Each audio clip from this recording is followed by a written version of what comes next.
Bueno, muy buenas tardes. Vamos a empezar una sesión de coloquios en cardiología. Esta es la cuarta, pero la primera de este año. Con todo lo de la pandemia hemos ido moviendo fechas hasta que hemos podido concentrarnos aquí.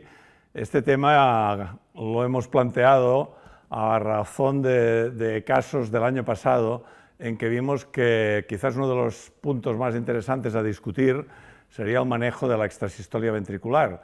La extrasistolia ventricular es una arritmia muy frecuente que vemos en nuestra consulta y que muy a menudo pues, nos cuesta de darle importancia. Hace años se trataban todas, después yo me acuerdo aún que si la prindina, que se dan muchos fármacos, después empezó a correr la voz de que los cementerios estaban llenos de gente que se trataba con antiarrítmicos innecesariamente y al final hemos llegado a otra situación mucho más madura, pero continuamos teniendo pacientes con extrasístoles ventriculares que muy a menudo pues, o se descubren asintomáticamente, pero otros pues, vienen porque tienen síntomas. Creo que el espectro es muy amplio y probablemente el enfoque y el manejo también va a ser diferente y por eso pues de alguna manera tenemos la suerte de tener pues a tres grandes especialistas que trabajan en el Instituto Cardiológico de Tecnon y que nos van a poder ayudar a aclararnos un poco en el manejo de este tipo de patologías. A mi derecha tenemos al doctor Antonio Berruezo, que ya lo conocéis muy bien, es el director del Departamento de Arritmias y de Investigación e Innovación del Instituto. A mi izquierda tenemos al doctor Julio Martí, que es miembro también del equipo de arritmias del Instituto, y tenemos también al doctor Diego Penela, que es otro miembro del staff del Instituto del Corazón y dedicados a arritmias. Por lo tanto, yo creo que con tres especialistas de este nivel y nos vamos a mover más en el escenario que al menos yo me siento más cómodo, que es el enfoque clínico, no tanto el detalle del tratamiento que pueda haber dentro de un laboratorio de electrofisiología, pues empezaremos ya por el doctor Julio Martí, que nos explicará un caso. Cada uno les he pedido que cojamos un espectro diferente de esta patología para así poder discutir y aprender de su presentación. Muchas gracias, Arturo. Gracias por la presentación y yo voy a empezar con un caso clínico de un paciente con extrasistolia ventricular absolutamente asintomático y que en principio no tenía una cardiopatía estructural conocida. Entonces voy a pasar las diapositivas. Bien, este es un paciente de 72 años, varón, hipertenso, exfumador, hasta hace 2 años, dislipémico con tratamiento crónico con estatinas, sin otros factores de riesgo conocidos, antecedentes patológicos sin interés, tenía algún antecedente quirúrgico pero sin interés, y en revisión casual por su hipertensión le detectan en un electrocardiograma que se hace en el ambulatorio un bigeminismo ventricular. Este paciente tiene un ecocardiograma donde había una fracción de eyección preservada, una ligera hipertrofia ventricular izquierda, como corresponde pues, a un paciente hipertenso, con un tabique que máximo medía 13 milímetros y una pared posterior de 12, es decir, una ligera hipertrofia ventricular, una insuficiencia mitral mínima, degenerativa, y el resto era normal. En el Holter hay una ausencia de taquicardia ventricular, pero hay una carga rítmica de un 18%. Es decir, básicamente miramos un poco el número de latidos totales y miramos un poco el porcentaje que corresponde a extrasistolia, en este caso era una extrasistolia monomorfa, y prácticamente era siempre la misma. Este es el electrocardiograma del paciente, en este caso no está bigeminando, estaba trigeminando, pero se ve una extrasistolia pues, ventricular, QRS más anchos, y con una morfología que básicamente es un bloqueo de rama derecha, una transición prácticamente inexistente, porque todos son positivos de BV1 o B6, y un eje absolutamente inferior, es decir, que viene de un tracto de salida. Yo aquí te quería preguntar si es fácil de adivinar por electro de superficie de dónde está el foco de la arritmia y si esto tiene alguna importancia de cara al siguiente paso en el manejo de estos pacientes. Hombre, es importante porque sabiendo un poco la morfología que tenemos en el electrocardio de superficie, podemos decir, especialmente en este tipo de taquicardias, este tipo de extrasistolia que son idiopáticas, es decir, donde no hay una cardiopatía estructural, donde no hay una cicatriz, concretamente el foco de origen de la taquicardia es donde estará finalmente, donde se soluciona el problema, a diferencia de una cicatriz donde hay en un infarto, en una paciente con una cicatriz por la causa que sea, que muchas veces la salida de la taquicardia está distante al foco inicial, al istmo de la taquicardia, ¿no? En este caso, probablemente corresponde exactamente, si hiciéramos un pacemaker, es decir, si hiciéramos una topoestimulación específicamente en ese punto, nos daría una morfología exactamente igual. ¿Cómo nos basamos? Pues como el Wolff Parkinson White, básicamente, nos basamos básicamente en la morfología, nos basamos en el eje y nos basamos en la transición en precordiales, básicamente es esto. O sea, si son de bloqueo de rama derecha, pues es que vienen de la izquierda, y si son de bloqueo de rama izquierda, pues que vienen de la derecha, básicamente. Y el eje, básicamente, si el eje es inferior, como en este caso, pues desde arriba, o sea, de los tractos de salida, y si es inferior, pues desde abajo, ¿de acuerdo? Básicamente con eso nos apañamos. Un poco lo que quería explicar es que los tractos de salida, que es la zona donde más frecuente se ve esto, pues básicamente un poco conocer que el tracto de salida derecho en realidad nace más izquierdo que el izquierdo, o sea que está por delante y un poco más izquierdo en el origen que la aorta, que la raíz aórtica, que como veis en este corte prácticamente está en el centro del corazón, a mano derecha quedaría la tricúspide y por detrás de todo quedaría la mitral. Y fijaros la interrelación tan cercana que tienen entre sí, porque las dos valvas septales de la tricúspide prácticamente están en continuidad tocando a las dos valvas de la cúspide coronárica derecha y la cúspide coronárica izquierda, están tocando a estas dos zonas. Por tanto, quiero decir, el origen de este foco está tan cercano al otro que solamente por el electro de superficie a veces no podemos distinguir con certeza dónde está exactamente el origen de este tipo de taquicardias. ¿Con qué nos basamos? Pues lo que he dicho antes, en el electrocardiograma, en función del eje y en función de la transición en precordiales, podemos decir más o menos de dónde viene la taquicardia. Y básicamente, para que se entienda, estos son un poco, por ejemplo, las zonas de tractos de salida, estos son los orígenes que habitualmente vemos, tracto de salida de ventrículo derecho, tracto de salida de ventrículo izquierdo, que puede ser cúspide coronárica izquierda, cúspide coronárica derecha, continuidad mitroaórtica, no coronárica, en la zona epicárdica entre la coronárica derecha y el tracto de salida de ventrículo derecho, el tracto de salida de ventrículo derecho anterolateral, en la zona epicárdica, en la zona del tronco común, en descendente anterior, cerca de la circunfleja, o lo que llamamos también el triángulo de la muerte, que es ese triángulo que se forma entre la descendente anterior, la circunfleja y lo que es la gran vena cardíaca, que es el summit, que es la zona esta epicárdica donde supuestamente son las taquicardias estas inabordables, ¿no? Porque realmente está en una zona epicárdica donde desde dentro es muy difícil llegar. Estas son un poco las zonas más frecuentes de los tractos de salida. ¿Y estas zonas en pacientes sin una patología, dirías que la frecuencia es paralela o sea, es similar, o dirías que hay algunas que predominan? No, estos pacientes en principio, bueno, predominan. Las de tracto de salida de ventrículo derecho son las más predominantes, luego las de tracto de salida de ventrículo izquierdo, pero luego hay otras que tienen la continuidad mitroaórtica, que es el ejemplo que he traído, pues también no es infrecuente, el SAMIT no es infrecuente. Depende también del paciente que tengas delante. Si tienes una mujer joven, lo más frecuente es que tenga, por ejemplo, un tracto de salida de ventrículo derecho.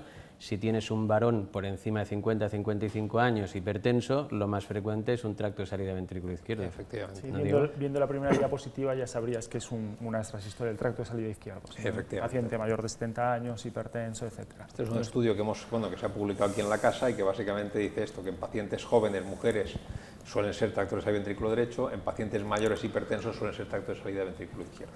Y otro apunte, que es que las series inicialmente hablaban de un 80% de tracto de salida derecho porque se consideraba la extrasistolia más común en absoluto, pero a medida que se van ampliando las indicaciones, ahora ya es casi un 50 y un 50 el tracto de salida izquierdo y derecho, con lo que al final la prevalencia se está igualando. Cuando se dice tracto de salida izquierdo, la mayoría de las veces es por debajo de la válvula o... Por debajo de la válvula. La gran mayoría de las veces. En el primer centímetro, justo debajo de la válvula, quién sabe por qué, por fricción de la válvula, por... Eso en el lado derecho. En el lado derecho. En el lado izquierdo, en la mayoría de los casos, está por encima de la válvula. Por encima de la válvula. El sitio donde tú haces la ablación y la eliminas definitivamente. Sí, sí. Y un poco lo que quería comentar es, fijaros este ejemplo, que son tres zonas que están adyacentes, que son estos tres puntos que he puesto. Uno es de cúspide bueno, de la valva septal anterior de la tricúspide, otro es de la valva coronárica derecha y otro es epicárdico. Y fijaros que los QRS son prácticamente similares en esto, y son zonas que uno puede alcanzar desde el lado derecho o desde el lado izquierdo o incluso desde fuera. O sea que realmente, al final, por el electrocardiograma, la certeza absoluta de dónde viene, entonces nos basamos muchas veces en criterios clínicos, como ha dicho Antonio y como ha dicho Diego, de lo que hemos comentado. Si son hipertensos y hombres y mayores, pues generalmente vienen más de la izquierda, o se puede acceder más desde la izquierda, y si son jóvenes y mujeres, se suele acceder más desde la derecha. Pero siempre vale la pena incluso explorar los dos sitios, porque a veces son tan adyacentes que a veces no le das por uno y le das por el otro. Bien. En este caso, en el caso que yo he presentado, es una continuidad mitraórtica. Este me parece que es esto de Takeda, que básicamente decía que este tipo de electrocardiograma con esta QR inicial en B1 y ese terminal en B5, pues sugería más este origen, ¿no? Sí, y también quizás la transición que hace una R grande en V1, luego disminuye en V2 y luego aumenta en V3, ¿no? Sí, sí. Específica del sitio. Esta es muy específica de la continuidad mitraórtica. ¿Sigo? Sí.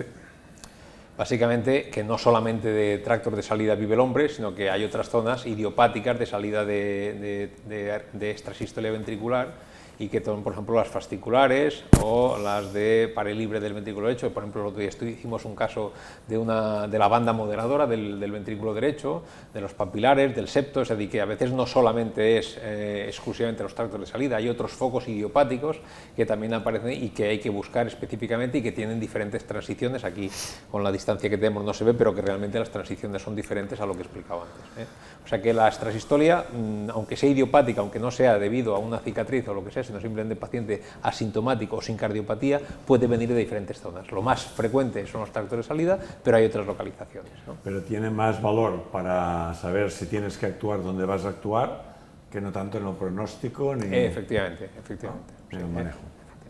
Vale, entonces mi pregunta era esta también, ¿no? El pronóstico, si es que esto influía a los de tracto de salida, pues acostumbra a ser más benignos o no tiene nada que ver, y si el paciente no tiene cardiopatía estructural y no tiene una patología cardíaca, pues es lo mismo. Y la otra cosa, ya saltando un poco a esto que habéis comentado de la localización del foco, iríamos a parar cómo deberíamos manejar un paciente como el que estás diciendo, asintomático, pero que va haciendo bastantes arritmias, que decir, le decimos que nada, como está asintomático, no se preocupe y adiós muy buenas, ¿o qué harías? Bueno, yo creo que esto un poco responde a una cuestión que ya se planteó hace tiempo, que es básicamente, o sea, estos pacientes que son asintomáticos, tiene importancia esto porque realmente frecuente es. O sea, cuando uno hace un electrocardiograma, de vez en cuando se encuentra ese tipo de cosas, y si hiciéramos Holters, ya no te digo de un día, porque un día puedes tener una frecuencia de ventrículo, pero si haces Holters de 7 días, durante los 7 días te puedes encontrar una variabilidad en la carga rítmica importante.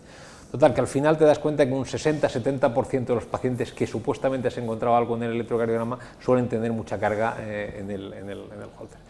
¿Tiene importancia o no tiene importancia? Pues este estudio es un estudio bastante antiguo, ya que se publicó en New England hace muchos años, y se vio un poco que estos pacientes con extrasistolia ventricular ocasional o incluso frecuente en los Holters, si no tenían cardiopatía estructural, tenían más o menos un pronóstico tan bueno como los pacientes sin cardiopatía isquémica o con una cardiopatía isquémica leve, a diferencia de los pacientes con una cardiopatía isquémica moderada y obviamente muchísimo mejor que los pacientes con una cardiopatía isquémica severa. Entonces, bueno, se concluyó que tener una extrasistolia ventricular frecuente, pues aparentemente, si el paciente no tenía cardiopatía estructural, tampoco era muy malo, ¿no? Un poco lo que tú has dicho, ¿no?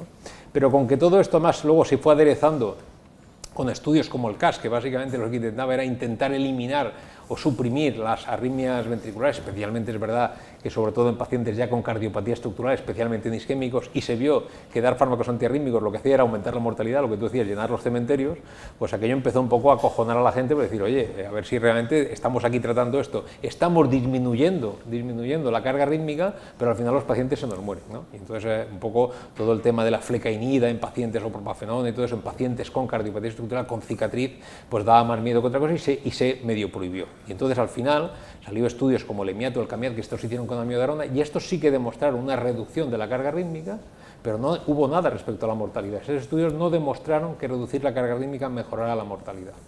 De todas maneras, estos estudios, ya te digo, llevaban un porcentaje de pacientes que no son como el que yo he presentado, son pacientes con algún tipo de cardiopatía estructural. Mi pregunta aquí es porque, claro, dices, tú has asumido que no tiene ninguna cardiopatía.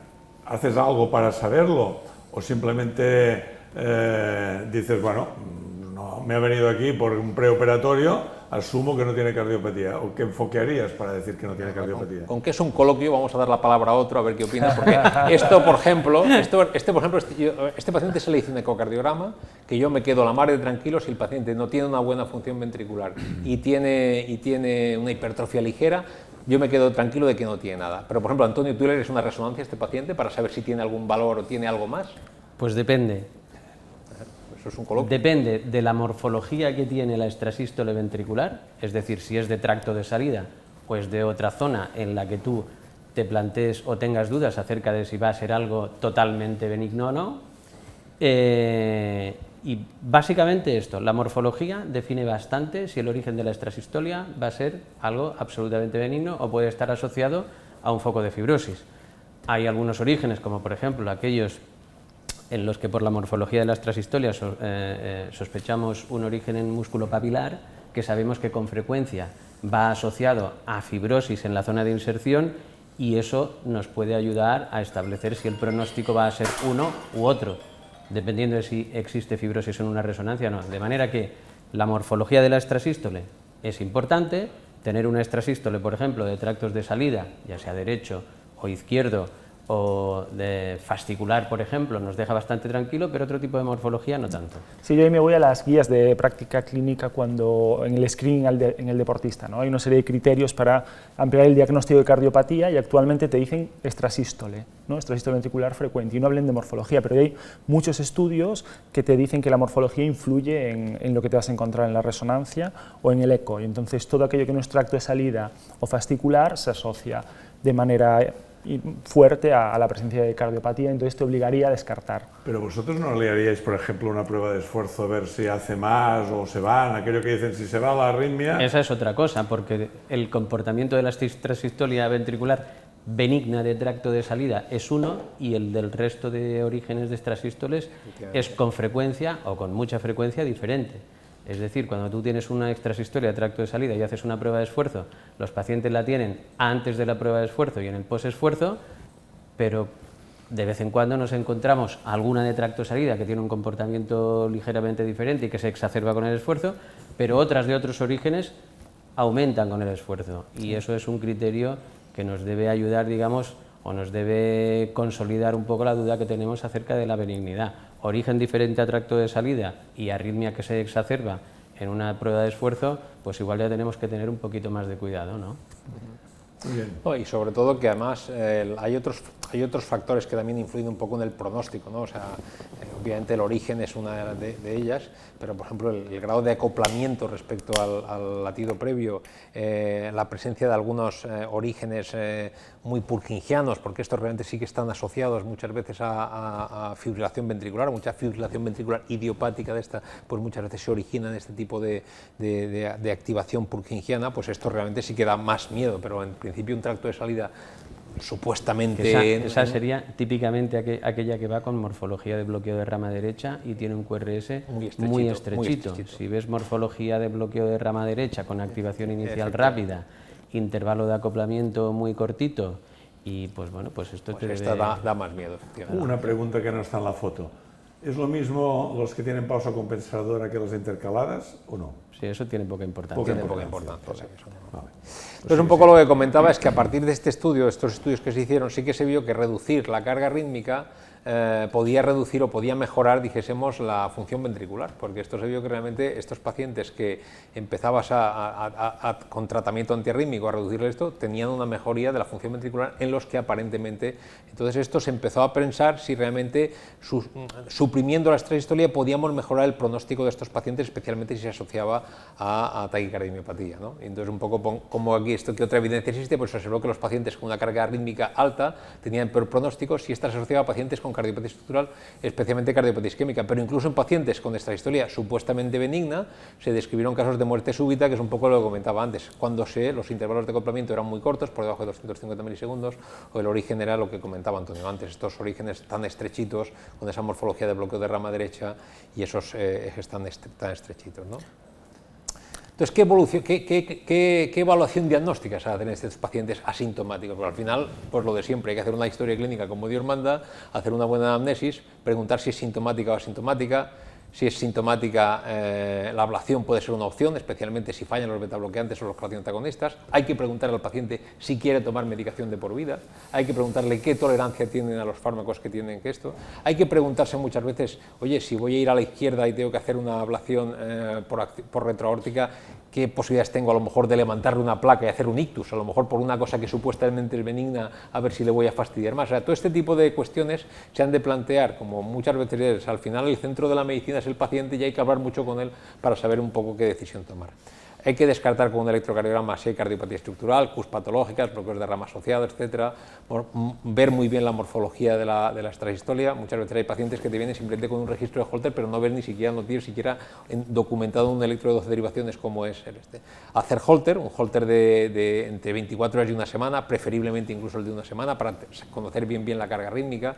A veces incluso tienes una carga rítmica de un paciente, le haces una ablación y en el siguiente Holter tienes una carga que ha disminuido o incluso aumentado algunas veces. Y dices, contra este paciente que supuestamente estaba con esta carga rítmica, resulta que está peor cuando le he hecho el control. Resulta que este señor, a lo mejor, si hubieras hecho 5 Holters, hubieras tenido una carga muy diferente y a lo mejor muchas veces también en los controles postablación pues hay que esperar un poco a que consolide la lesión para ver realmente el efecto beneficioso, ¿no? Cargas por encima del 24% estaban ligadas a taquicardiopatía, pero otros estudios posteriores, y de hecho hay estudios del grupo que está aquí, Antonio y Diego, que demuestran que cargas superiores al 10%, pues probablemente o al 11%, me parece que era en vuestro estudio que publicasteis, ¿no? 12% o 12% estaban ligadas a aumento de la taquicardiopatía. Pero esto pasa exactamente igual que con los pacientes a los que se le pone un marcapaso. Tú ves un marcapaso en el ventrículo derecho y un 20% de la gente hace taquicardiopatía, hace disfunción ventricular y un 80% no. Hay algunos pacientes que con un porcentaje rítmico hacen taquicardiopatía y otros no. Es importante, obviamente, la imagen cardíaca, ya lo hemos comentado, la ecocardiografía para valorar la función ventricular, descartar la displasia, especialmente en pacientes jóvenes, deportistas, que tienen tractos de salida de ventrículo derecho. Es importante descartar que eso no sea por una enfermedad que justifique eso y con la resonancia valorar el grado de fibrosis que puede haber. Y una ergometría también, por lo que comentabas antes, el pronóstico es mejor si la extrasistolia desaparece con el ejercicio. Esto es un clásico que se ha dicho y efectivamente, aparentemente puede ser así. Es curioso, una cosa que te iba a decir, lo de los síntomas, porque somos muy dicotómicos con lo sintomático, ¿no? Y el paciente es muy subjetivo con lo sintomático, ¿no? Yo siempre pienso, digo, no sé si las mujeres tienen más, no quiero entrar ahí en un terreno pantanoso, pero no sé si las mujeres tienen más arritmias que los hombres, pero la consulta de palpitaciones por las mujeres dobla la de los hombres. Entonces, yo, claro, los síntomas nunca sé cómo manejarlos, porque ya es lo mismo que la clase funcional de la Disney, ¿sabes? Sí, que a veces lo tomamos como cartesianamente y esto va de persona a persona. Hay quien no hace ni caso, pero...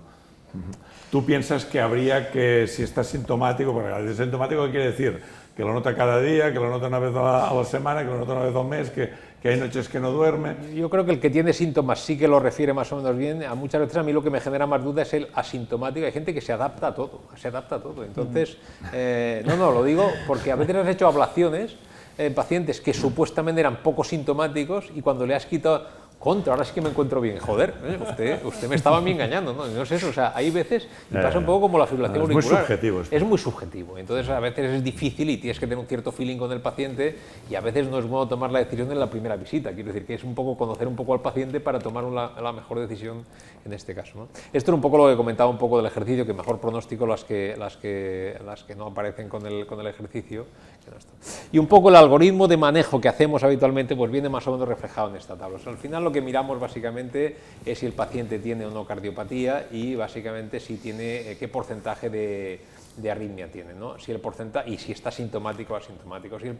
Globalmente esta diapositiva, aunque vista así, básicamente quiere decir que los pacientes que están sintomáticos, aunque las cargas arrítmicas sean bajas, la tendencia es intentar quitarles, eliminarles el foco. ¿Por qué? Porque aunque tengamos poca carga rítmica, con que ya he dicho antes que el pacemap, o sea, la topoestimulación, es muy fidedigna a la hora de buscar este tipo de pacientes, si están sintomáticos, aunque sea un 5%, un 8%, si están sintomáticos, ofrecerles beta-bloqueantes y calcioantagonistas lo puedes ofrecer, pero si están sintomáticos, la mejor solución es ir directamente a la ablación. Eso, y sobre todo un grupo experto, pues oye, pues ya al sé final... que soy un poco atrevido y quizá naif o lo que sea, pero ¿qué porcentaje de éxitos tenéis? Antonio, porque claro, eso dilo sois tú. los padres de la criatura. Eso dilo tú. Pues bueno, no sé, depende un poco del rango de edad en el que te muevas y la tipología, pero en general para las transistores de tracto de salida, por encima del 90% seguro, quizá casi más cerca del 95%, hay algunos orígenes en los que particularmente es más difícil conseguir un éxito total, como los orígenes de lo que llamamos el left ventricular submit, que está en el tracto de salida del ventrículo izquierdo justo por debajo de la válvula aórtica, y en alguna otra localización, por ejemplo los papilares, pues el éxito es un poquito más bajo, pero vaya, en general el éxito es muy alto. Si decimos el 90%, pues probablemente no estemos exagerando nada, y la probabilidad de complicaciones con el procedimiento pues es bajísima.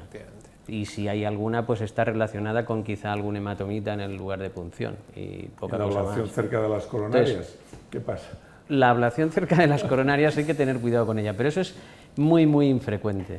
Entonces nosotros siempre, cuando aplicamos por encima de la válvula aórtica, medimos la distancia entre la punta del catéter donde tiene que hacer la aplicación y el tronco común izquierdo, y cuando la distancia es muy cortita, pues si no es una situación clínica que exija mucho hacer la ablación porque médicamente o farmacológicamente es incontrolable, pues preferimos esperar, claro. De todas maneras, yo quiero decir, y yo me incorporé a este grupo hace poco, que la manera de trabajar el Tecnon es espectacular porque tenemos la imagen, o sea, trabajamos con, o sea, no solamente la topoestimulación, sino que la imagen la integramos dentro de ese sistema y permite tener certeza absoluta de dónde estás haciendo la ablación, y eso te da una tranquilidad absoluta. Obviamente, cuando estás cerca de un tronco común o estás cerca de una coronaria derecha, además los catéteres son catéteres irrigados que puedes hacer incluso inyección de contraste y puedes ver exactamente cómo, pero es que tienes una fidelidad con el tema del TAC asociado al mapa electroanatómico que, bueno, que es que prácticamente es como si estuvieras dentro de la aorta, o sea, es que lo ves perfectamente y eso te da muchísima tranquilidad, ¿no? Yo creo que es una cosa muy, muy buena, ¿eh?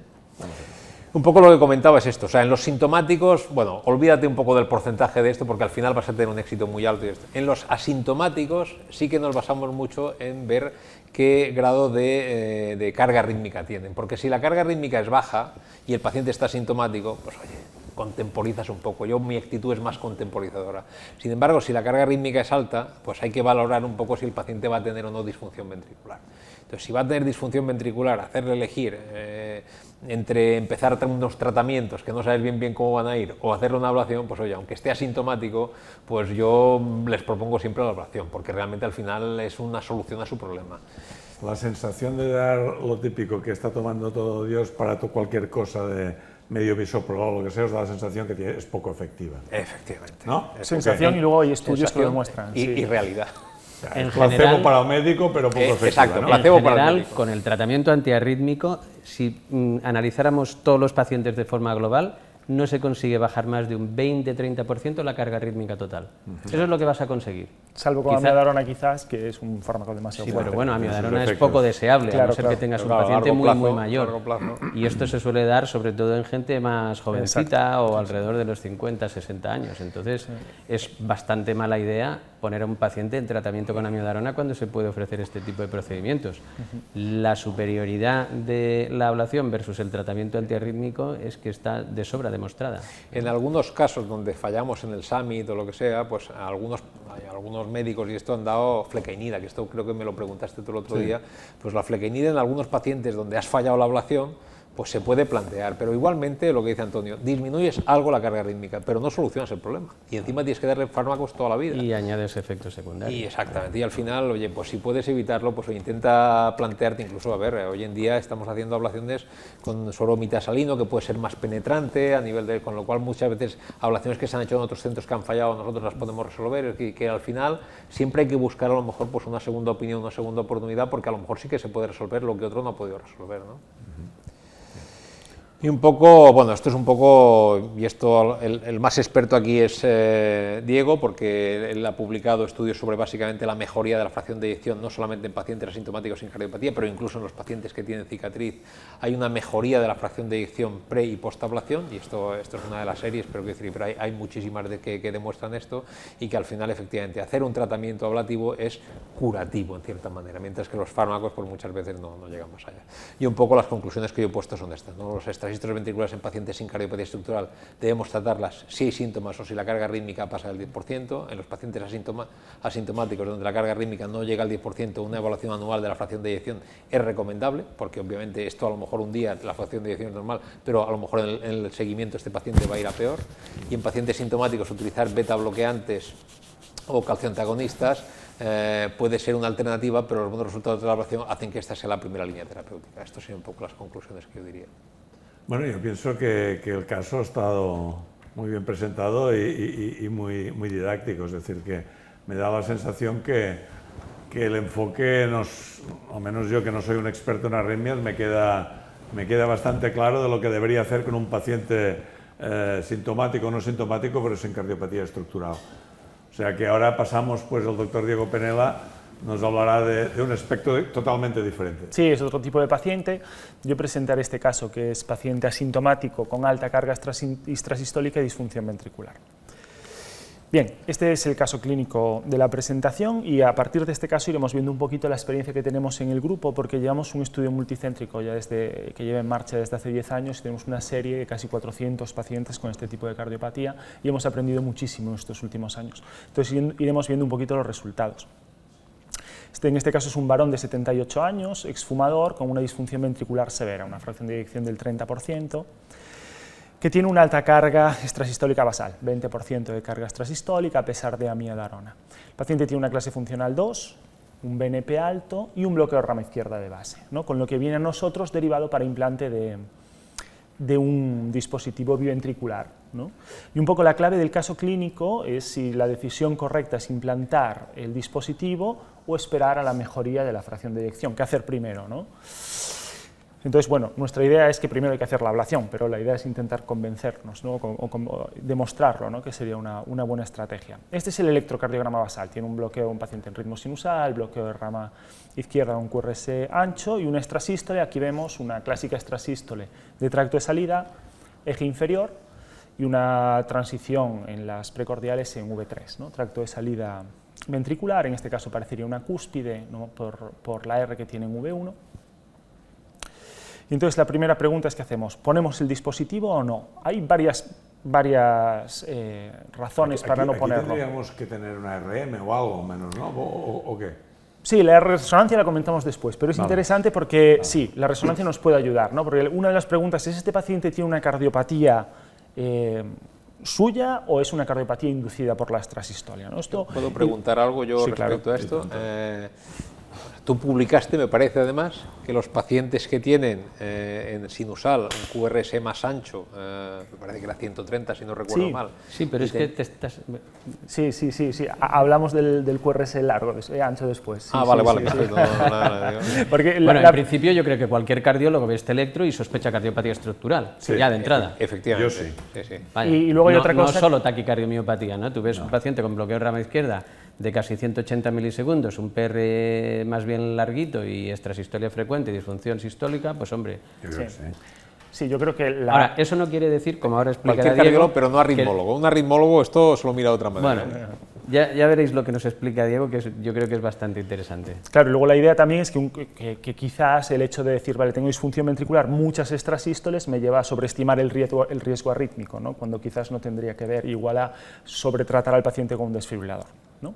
Entonces, nuestra actitud desde hace tiempo es que en este paciente habría que hacer primero una ablación de la extrasistolia, y esto básicamente es porque, uno, el implante de un resincronizador evidentemente tendría un bajo porcentaje de pacing, ¿no? Tendría un 20% de carga extrasistólica, no superaría el 80% de pacing biventricular. Entonces vas a conseguir poca respuesta. Poca Es respuesta. un Sí. argumento interesante. De peso.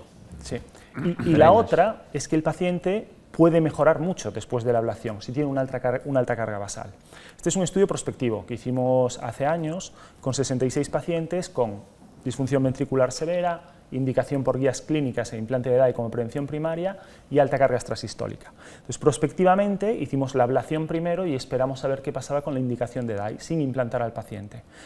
Y a los 6 meses, que en aquel entonces era el punto de corte que estimamos, pues más de la mitad de los pacientes perdían la indicación porque salían de indicaciones por guías clínicas tras ablacionar la extrasístole. Entonces evitamos más de la mitad de los implantes, independientemente de que el paciente tuviese o no cardiopatía estructural. Igualmente son enfermedades progresivas. En realidad lo que haces es retener la indicación de Sí. implante de desfibrilador. No es, digamos, decidir que el paciente no va a ser candidato a un desfibrilador nunca.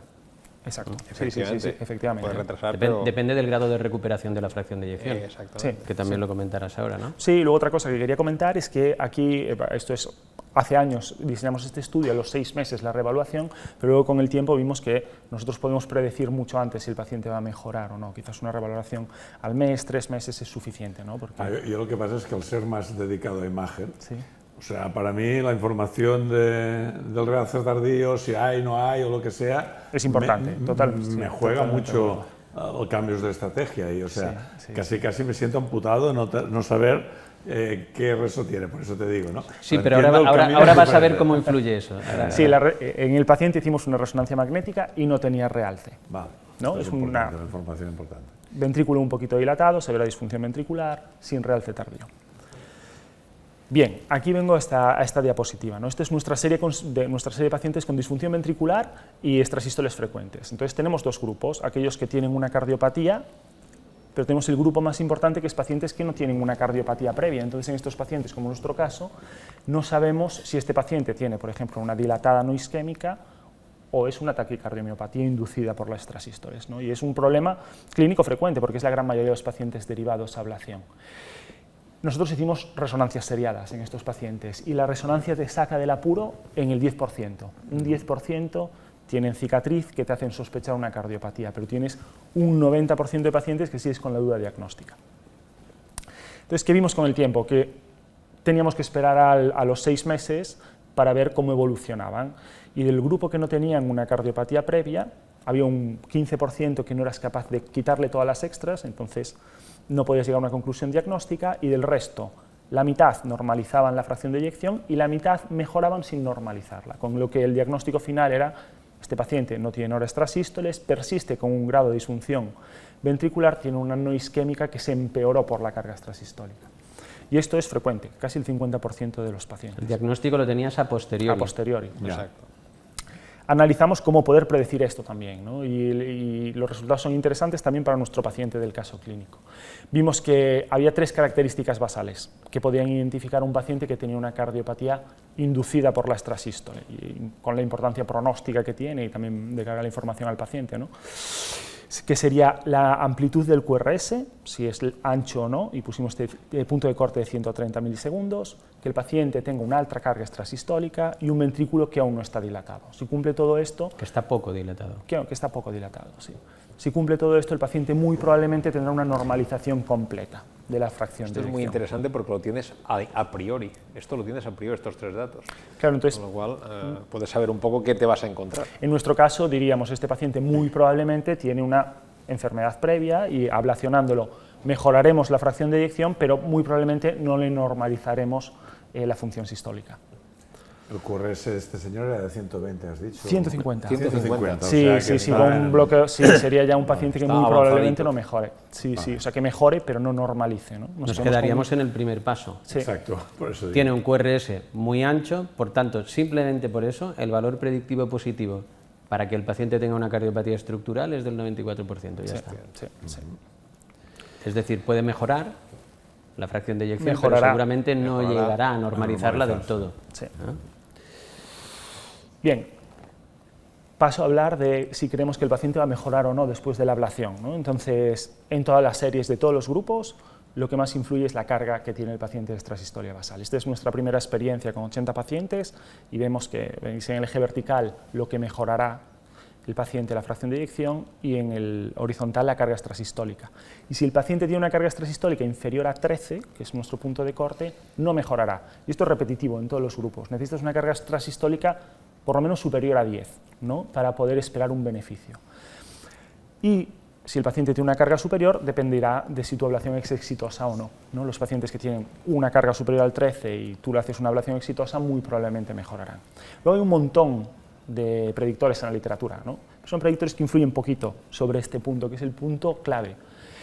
Y todo eso lo podemos resumir quizás en una sola variable, que es la reducción de la carga extrasistólica. Si el paciente tiene un 20% de carga extrasistólica y tú repetitivamente en los holters de control tienes un 10, le has quitado 10 puntos de carga extrasistólica. Y eso se asocia linealmente con la mejoría tras la ablación. Y podemos predecirlo, estimar una predicción, ¿no?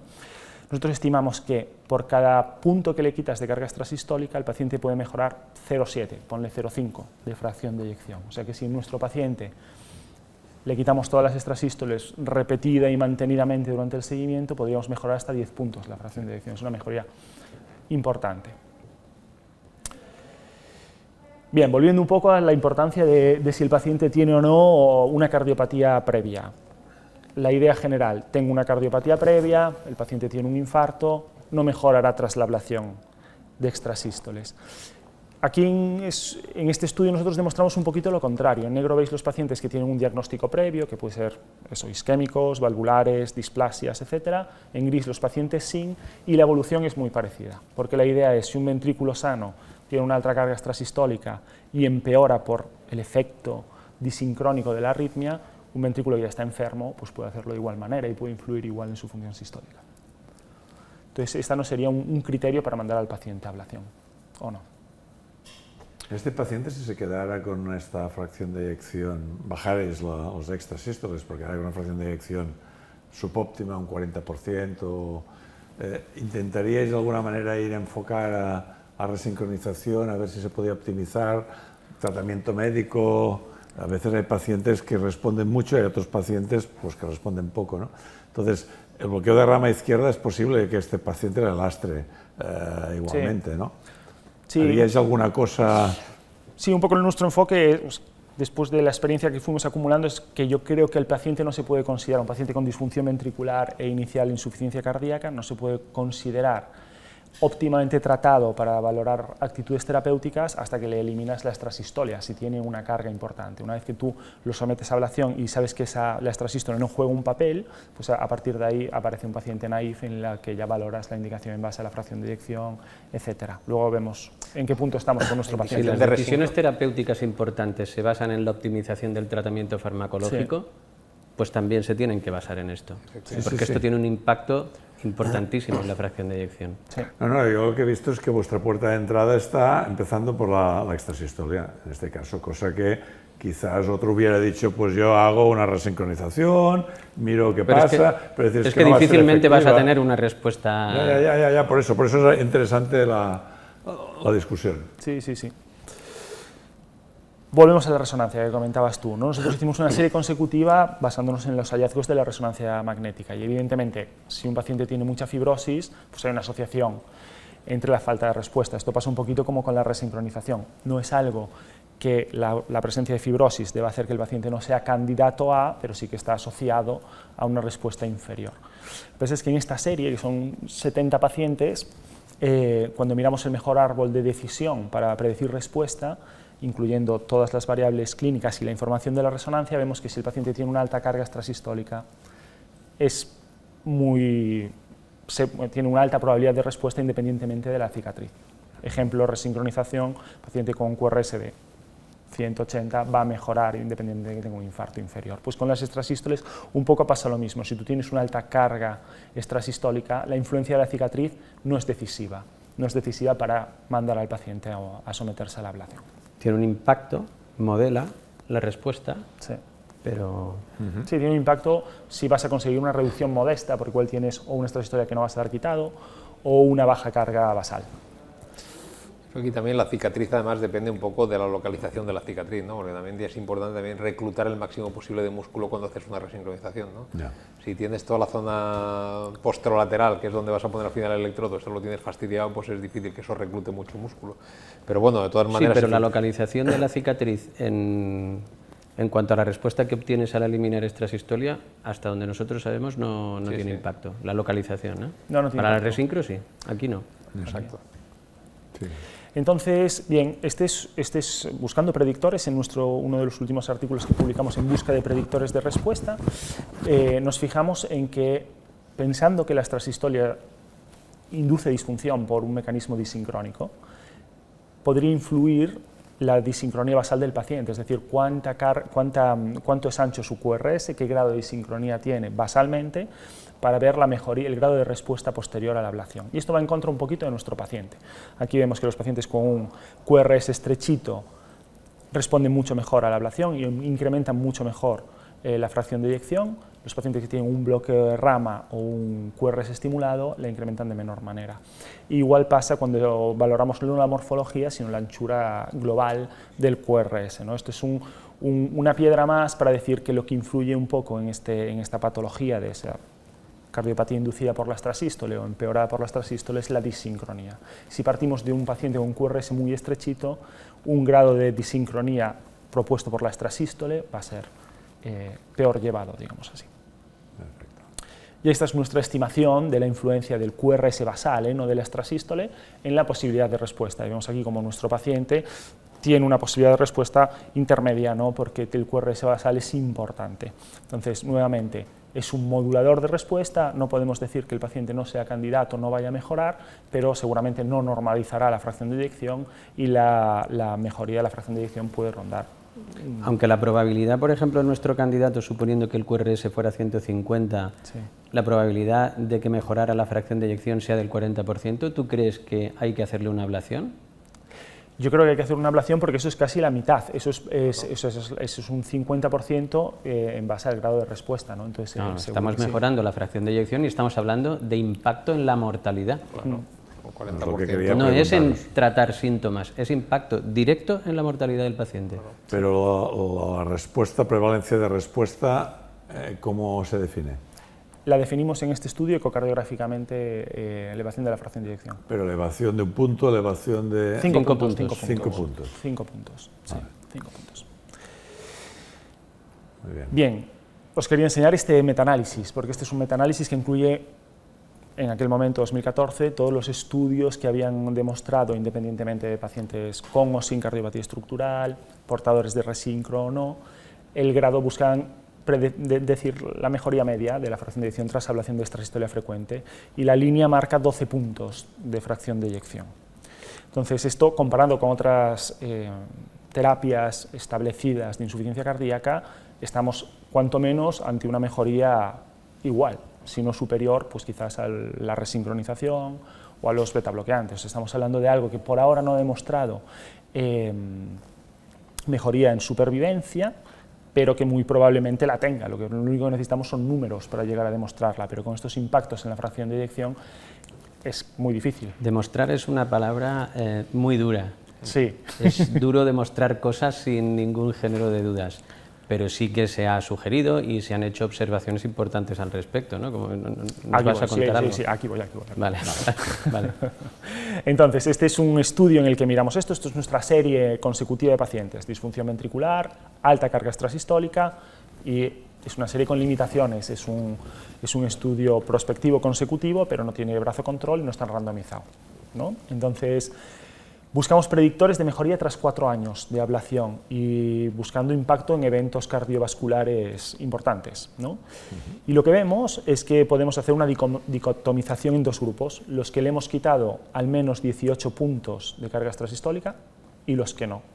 Vemos el grupo azul, en los que conseguimos una ablación exitosa de una alta carga extrasistólica y van a tener muy poquitos eventos cardiovasculares, y el grupo rosita, que va a tener... Está compuesto básicamente por 2 pacientes, pacientes con baja carga extrasistólica basal o pacientes que tienen alta carga pero no somos capaces de eliminársela durante el Perdona que me seguimiento. pierdo. ¿Qué es bajar 18 puntos? Esa es la pregunta clave, porque yo parto de una carga extrasistólica basal de 18 puntos en el holter, de 20 puntos en el holter, 20% de extrasístoles, Es porcentaje. porcentaje de los latidos, pero esta variable aquí está metida como la reducción en todos los holters del seguimiento. O sea, yo tengo 20 puntos en porcentaje de extrasístole ventricular y en los holters tengo 0,000. Como es lógico, lo importante no es la carga o solamente la carga para tomar decisiones, sí, pero no solamente es importante la carga que tiene el paciente, sino la que tú le quitas. Claro. Porque a veces hay ablaciones que son parcialmente exitosas. Exacto. Claro. Igual el paciente tiene un 20% de carga de extrasístoles y tú le haces una ablación y lo reduces a un 15%. Eso es importantísimo para el paciente. Exacto. Y a lo mejor le aumentas la fracción de eyección en 10 puntos, porque has quitado un 15% de carga cuando extrasistólica, sí. no la has disminuido del todo. Entonces, ahí lo que se analizó es que, lo que se vio es que una reducción de 18 puntos... ¿Qué quiere decir 18? Que el porcentaje de extras que hacían. Yo tengo un 20% de Exacto. carga basal y en los holters de control tengo 2, 1, 3. Vale. Es porcentaje, 18%. Porcentaje, el punto es porcentaje. El punto es porcentaje de Vale. Sí. Entonces, la idea es que te va a mejorar igual un paciente al que le tiene 20% de extrasístoles y consigues un 0 durante el seguimiento que uno que tiene 40 y consigues un 20 durante el seguimiento, de manera mantenida. Y esto es una descripción inicial, cuando teníamos un largo seguimiento en 120 pacientes, y esto se reproduce ahora que nuestra base de datos ya tiene 400 pacientes, tenemos muchos más años de seguimientos, y sigue asociándose de manera significativa e independiente en todas el resto de variables. Entonces, podemos demostrar que es una terapia, ahora no podemos demostrarlo, pero caería por lógica pensar que será así, que poco a poco, cuando los estudios empiecen a incluir número suficiente, pues será una terapia que podrá demostrar impacto en el pronóstico del paciente, claro. Y esta es la evolución de nuestro paciente. Es una ablación que se hizo hace menos de 3 meses, ¿no? Aquí tenemos el origen, que es la cúspide izquierda, bueno, entre la cúspide izquierda y la derecha. Como decía Julio, ¿no? Vemos la integración de la imagen y cómo esto nos permite valorar la distancia desde nuestro catéter, que se ve allí en el fondo, y los puntos de ablación, que son las bolitas rojas, hasta la salida, por ejemplo, del tronco común, ¿no? Nosotros sabemos que ahí no vamos a hacer daño, eso es seguro. Entonces, tenemos el primer eco de control y tenemos una mejoría de la fracción de eyección significativa, 38%, con una reducción del BNP y, como explicaba antes, estamos esperando para tomar decisiones importantes a ver el eco de control a los 3 meses y valorar si persiste la indicación, quizás ya no a un DAI, porque ya no la tendría ahora, pero sí a un implante de un resincronizador. Entonces, nada, mis conclusiones: la ablación de la extrasístole ventricular frecuente puede mejorar la fracción de eyección en pacientes sin cardiopatía, independientemente de la etiología. Esto es importante porque es la carga extrasistólica basal y su reducción mantenida son los predictores más importantes de mejoría, y todo lo demás son moduladores, como puede ser el QRS basal, la presencia o no de cicatriz, pero sobre esos moduladores en principio no tendríamos que sentar la indicación. Y por último, la ablación exitosa y mantenida pues podría mejorar el pronóstico en pacientes con una disfunción ventricular. Bueno, muchas gracias. Yo pienso que ha sido un caso muy bonito. Yo he aprendido muchísimo aquí. O sea, si yo tengo una mala función ventricular, casi prefiero tener extras. Porque me la tengo una alegría, tendremos algo que mejorar de forma sencilla, ¿no? O sea, realmente el caso es bonito y sinceramente los que no nos dedicamos a arritmias, al menos yo no lo veía tan claro como lo has explicado. Como vamos un poco justos de tiempo, pues nos pasaremos al tercer caso, pero sin duda es un caso muy aleccionador. Muchas gracias. Bueno. Ahora presenta Antonio Berruezo el último caso. Bueno, pues yo os voy a presentar un caso que es un caso controvertido, porque realmente mucho no es que se sepa del tema, pero últimamente la verdad es que ha habido publicaciones y gran preocupación porque ha habido series de casos, algunas de ellas largas, importantes, con un número considerable de casos que han puesto de manifiesto que los pacientes con prolapso de la válvula mitral pues tienen un riesgo de muerte súbita que excede al que tiene la población general, y que se podría hacer una estratificación de riesgo y tomar algunas decisiones clínicas importantes en ellos. Entonces, este es el caso clínico. Es un varón de 35 años que no tiene factores de riesgo cardiovascular, no tiene antecedentes familiares relevantes, no tiene antecedentes familiares de muerte súbita, es ciclista profesional y llega a nuestra consulta porque se queja de palpitaciones frecuentes durante el esfuerzo, no el reposo, durante el esfuerzo, y esto le obliga a retirarse de una competición. Este es su electrocardiograma, y entonces si nos fijamos aquí en el electrocardiograma, pues es un electrocardiograma que está en ritmo sinusal, con una frecuencia cardíaca normal, con unos intervalos de conducción normales, un QRS estrechito, pero si nos fijamos en la repolarización tiene unas ondas T negativas en la cara lateral y en la cara inferior, y además pues tiene extrasistolia ventricular que viene del ventrículo izquierdo, porque tiene morfología de bloqueo de rama derecha, y si nos fijamos en el eje, pues es un eje inferior derecho entre 120 y 150 grados, ¿de acuerdo? Por lo tanto, extrasistolia ventricular que viene del ventrículo izquierdo. Es posible que la zona, porque al tener una transición en V3, V4, sugiera una localización entre segmento basal, segmento medio, que es donde se inserta el músculo papilar, y el eje pues también coincide con que el origen pues venga de una localización lateral, que es donde es la morfología típica que tienen las extras de los músculos papilares.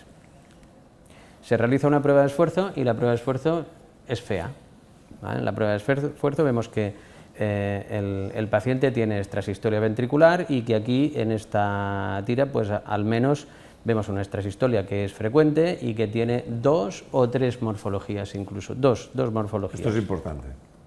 Esto es importante, sí, que haya más de una morfología, porque digamos que añade, nos hace que tengamos la consideración de que es una extrasistolia compleja. ¿De acuerdo? Más un doblete ahí y aquí un triplete. Vale, aquí ya tenemos un triplete, esto se podría considerar que es una taquicardia ventricular no sostenida, y bueno, pues la morfología del primero de los complejos es parecida a la que tenía en fases iniciales de la prueba de esfuerzo, pero aquí ya hace un triplete y eso pues aún nos gusta menos y es menos típico de una extrasistolia ventricular benigna. Y aquí vemos cómo esto pues, se repite a medida que aumenta la frecuencia cardíaca, ¿de acuerdo? Aquí tenéis una imagen del eco, que yo si queréis os lo paso para atrás y os lo pongo de nuevo.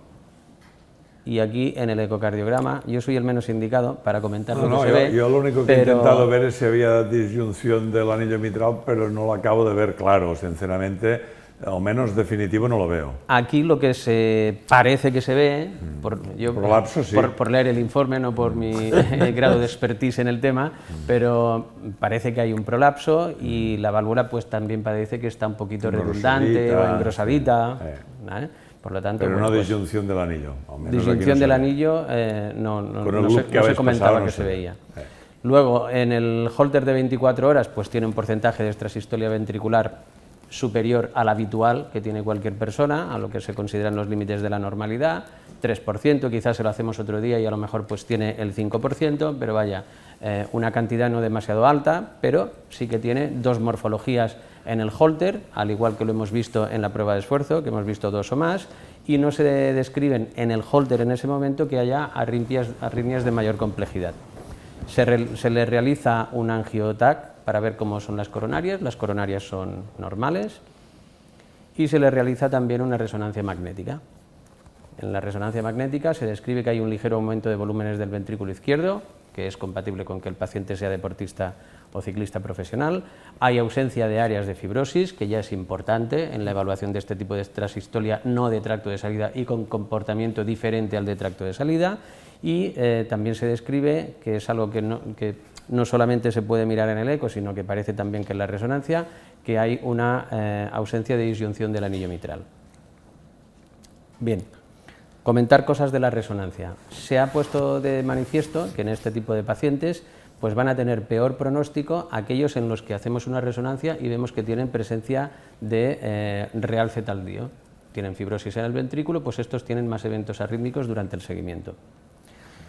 También se sabe, o se ha puesto de manifiesto, que el realce tardío podemos verlo hasta en un 30% de todos los pacientes con prolapso de la válvula mitral, que es un dato que me parece llamativo por lo elevado del dato, dada la prevalencia de la alteración, iba a decir enfermedad, pero podríamos decir alteración o ya casi enfermedad, ¿no? Si lo acabamos de tipificar bien y fenotipar bien. Un 30% pues es mucho, por lo Yo tanto... les decía a los pacientes que era una anomalía congénita, pero como vamos, quizás hay tal que como va cambiar la la cosa, anomalía por sí, otra cosa. Sí, probablemente.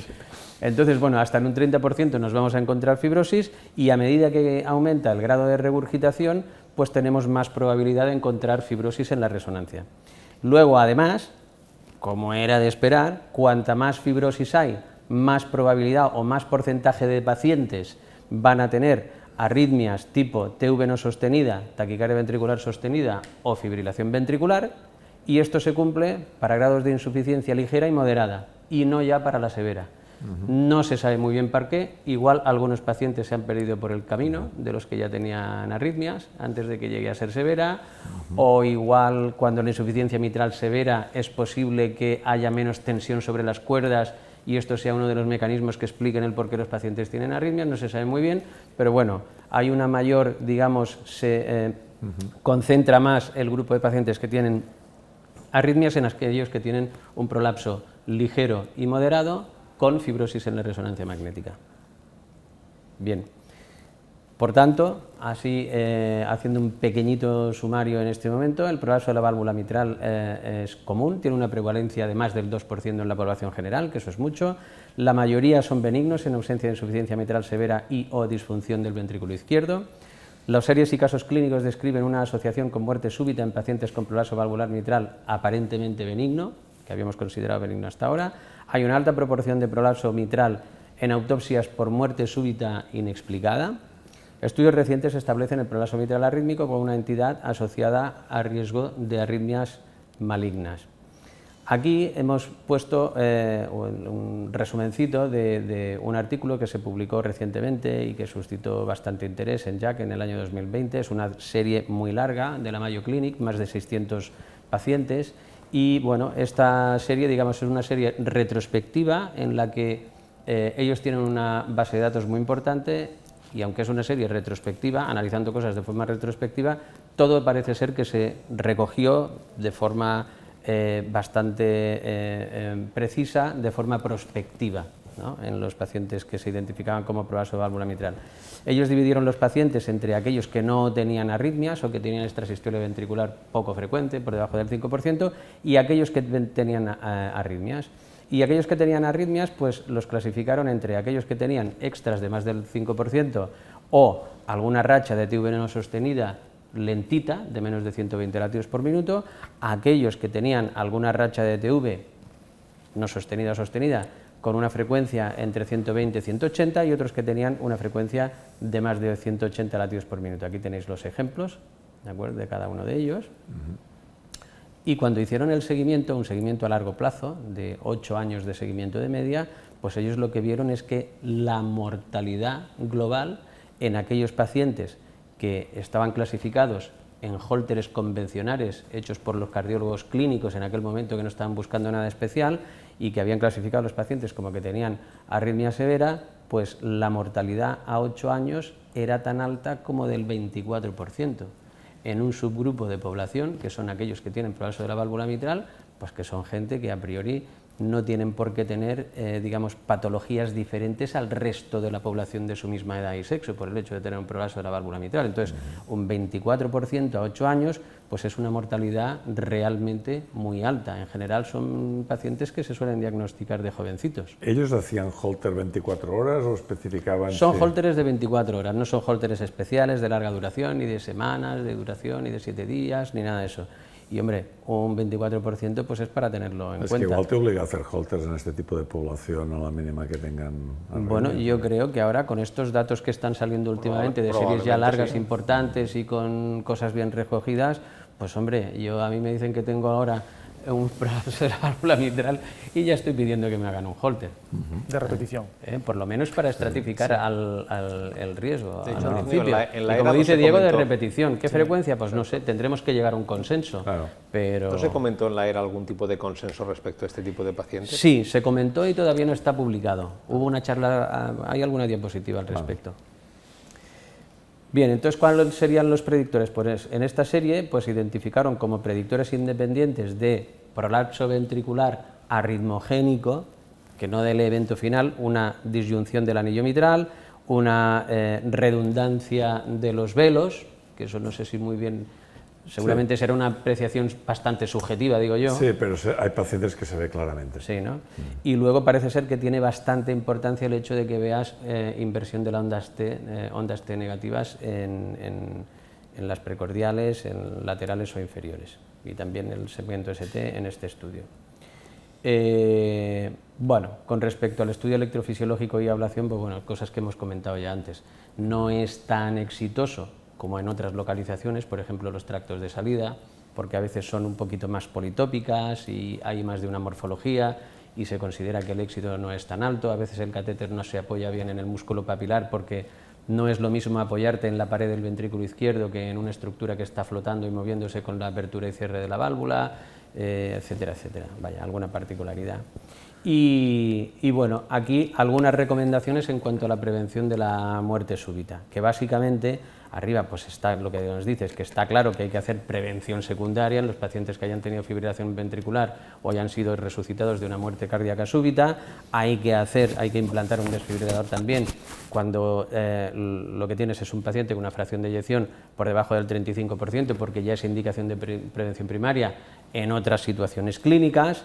Y luego aquí lo que dicen es que los pacientes con historia de síncope y taquicardia ventricular sostenida que venga de la zona del papilar y que pienses que ha tenido relación con el evento clínico que ha tenido el paciente, tienes que implantarle un DAI, que yo creo que eso nadie lo va a poner en duda. Pacientes que hayan tenido un síncope y tengan una ATV incluso no sostenida, que pienses que viene del papilar, ahí lo que dicen es que es razonable implantar un desfibrilador. Y luego están los pacientes que simplemente por tener algunas características fenotípicas de riesgo y fundamentalmente aquellos que tengan alguna sintomatología que nos preocupe, pues tenemos la opción, digamos que se ve razonable discutir si el paciente es candidato a un implante desfibrilador o no. ¿De acuerdo? Aquí lo que me llama la atención es que se junta prolapso con disyunción del anillo mitral, y yo no sé si el prolapso es un perfil más benigno que el otro, la impresión que tengo. No sé. Porque ellos asocian la disyunción del anillo mitral con una mayor probabilidad de que el prolapso sea arritmogénico. Claro. ¿Vale? Entonces, aquí los factores, digamos, fenotípicos de riesgo que ellos sugieren tener en cuenta cuando tú tengas que tomar decisiones acerca del implante de un desfibrilador o no en estos pacientes es la inversión de la onda T en las derivaciones inferiores, específicamente, que tengan múltiples morfologías de extrasistolia, que tengan una disyunción del anillo mitral, que tengan los velos redundantes, que tengan la aurícula izquierda dilatada, que tengan una fracción de eyección menor del 50% y que tengan realce. Bueno, el hecho de que hay algunas de estas con las que yo, pues bueno, esto es un documento de consenso. Y yo creo que habría discrepancias. El peso es diferente de unas a otras. Claro, el peso no es lo mismo tener una aurícula izquierda agrandada, de 42, claro, que tener una disyunción del anillo mitral o que tener las ondas T negativas. Sí, porque no está publicado, pero habría que ver en qué artículo, ¿no? Se asocia la dilatación de la aurícula con tal mal pronóstico. Claro. Esto, bueno, además hay que decir que esto no son guías publicadas todavía. Claro. No hemos leído la letra pequeña, es algo que se presentó aquí en el Congreso de la Era de Copenhague. Es bueno conocerlo. Sí. Entonces, bueno, estos son los factores de riesgo para valorar el implante, que ya lo hemos comentado, y concretamente en nuestro paciente, pues los repasamos uno a uno, a ver qué es lo que haríamos. Pues disyunción del anillo mitral, como tú bien has dicho, no lo has visto y realmente no lo hay. Velos redundantes sí que lo hemos dicho, que había cuando hemos visto el eco. Sí que tenemos inversión de las ondas T, que es algo a lo que se le da bastante importancia. La fracción de eyección era normal, no hay cicatriz miocárdica, las extrasístoles realmente son politópicas y la racha de TV no sostenida pues preocupa un poco, y no hay dilatación de la aurícula izquierda. Entonces, ahí recomendaban que si había 2 de ellas, pues que era razonable discutir acerca de si le implantabas un desfibrilador o no al paciente, que es un paciente además sintomático, que ha tenido que interrumpir el ejercicio físico por palpitaciones rápidas, fuertes y bueno, no bien toleradas, y ahora resulta que tenemos aquí 3 de los factores de riesgo. Exacto. ¿Vale? Como para discutir acerca de ellos.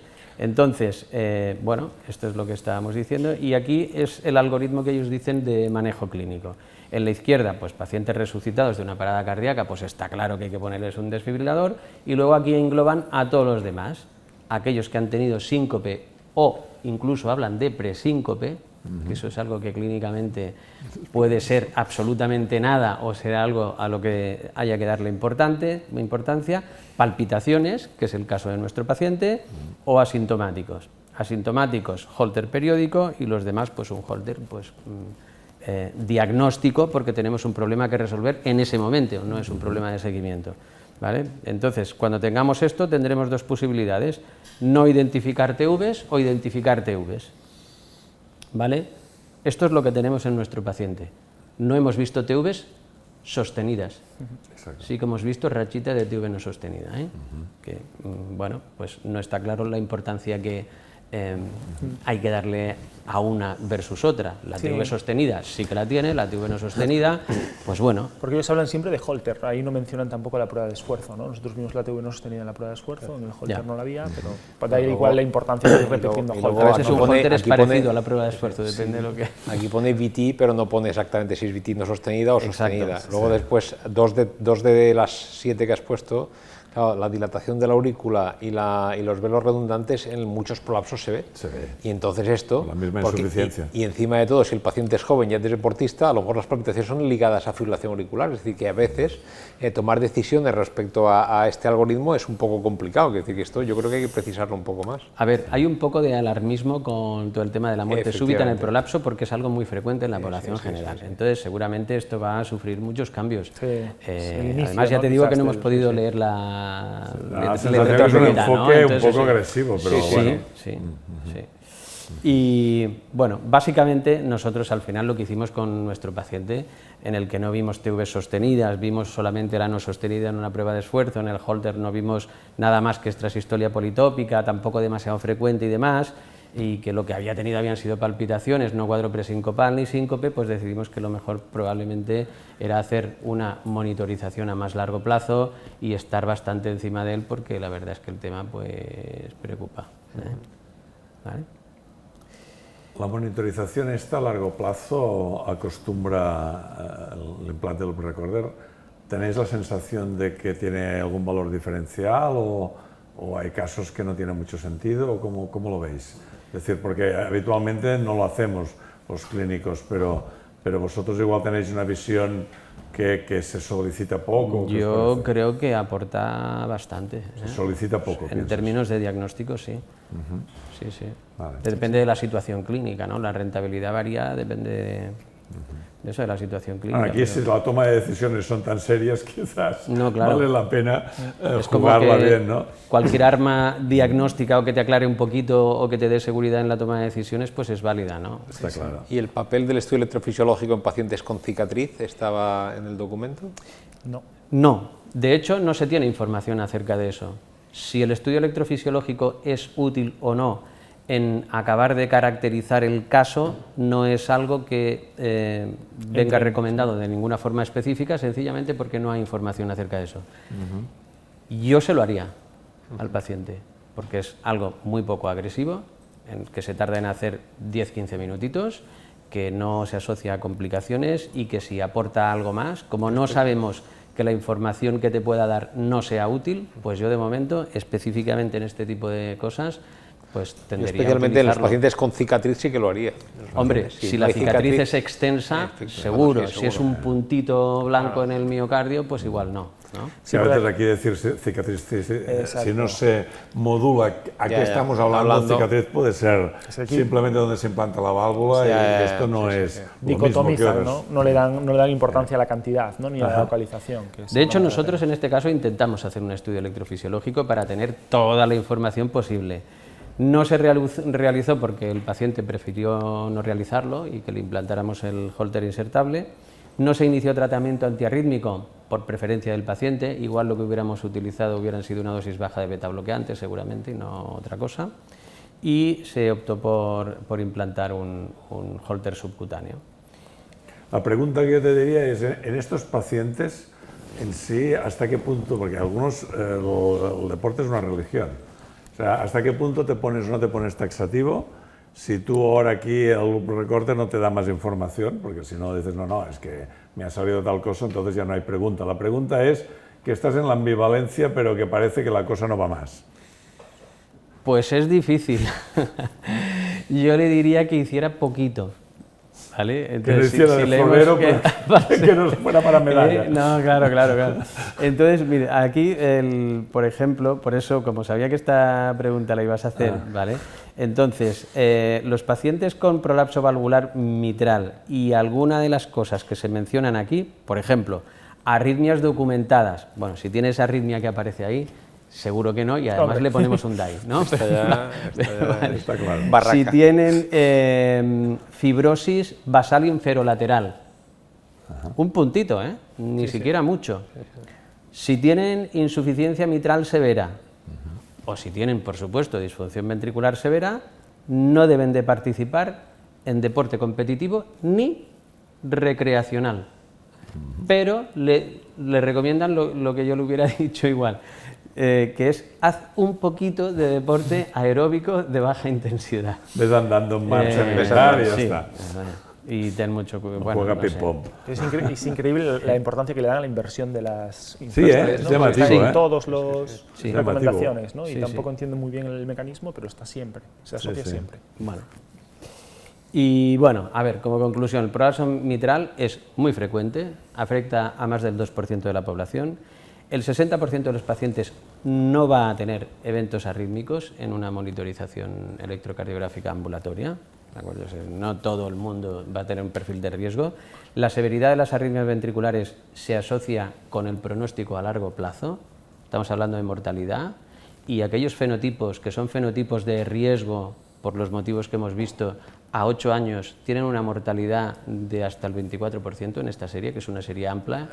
Mójame un poco para la audiencia la severidad de las arritmias ventriculares,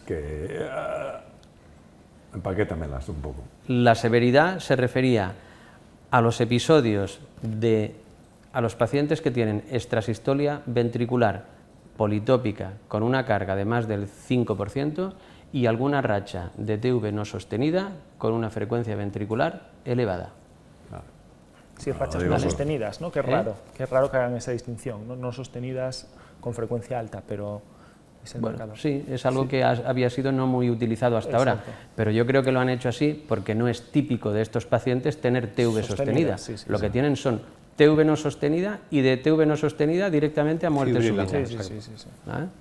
Entonces, y luego, digamos ya al final, pues las alteraciones electrocardiográficas, alteración del ST, pero sobre todo la inversión de la onda T, la presencia de los velos redundantes y la disyunción del anillo mitral se asocian a la severidad de las arritmias, y eso a su vez con el pronóstico a largo plazo en términos de mortalidad total. Sí, te permite identificar pacientes a riesgo. A tener en cuenta. Que yo hasta ahora, si se veía un prolapso, no me fijaría en la inversión de 3 de las ondas, ¿no? Pero bueno, no es excepcional, ¿eh? Claro. No es excepcional. Pues ahora ya... Pasa que hemos pasado de una enfermedad que hasta ahora era bastante benigna, alguna vez habíamos oído eso de la asociación a muerte súbita, a una cosa que parece que está bastante asociada a muerte súbita en este subgrupo de pacientes. En algunos subgrupos, pero bueno, yo creo que mucho más al tanto. Claro, el mensaje igual sería que para un cardiólogo clínico que vea muchos pacientes en su consulta, cuando vea extrasistolia ventricular, pues que le preste un poquito de atención a la morfología, y si no es de tractos de salida,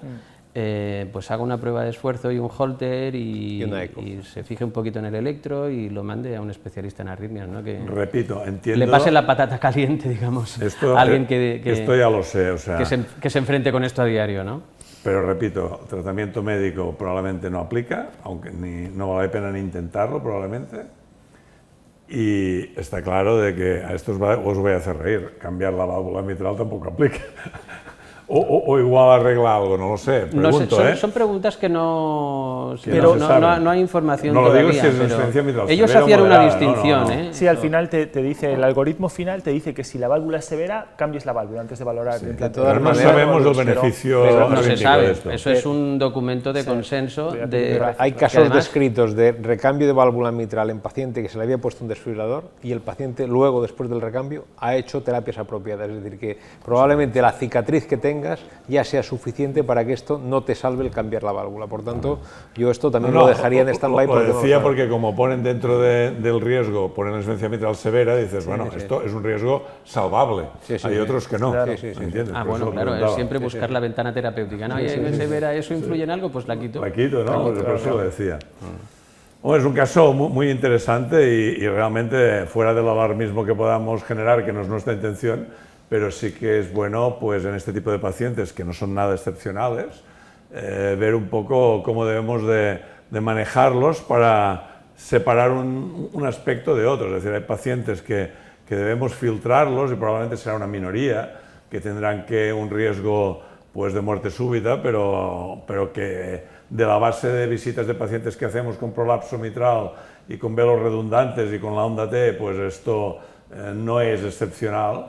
Pues yo pienso que es un caso muy bonito que se haya escogido porque forma parte de las visitas que hacemos los cardiólogos generalistas de alguna manera.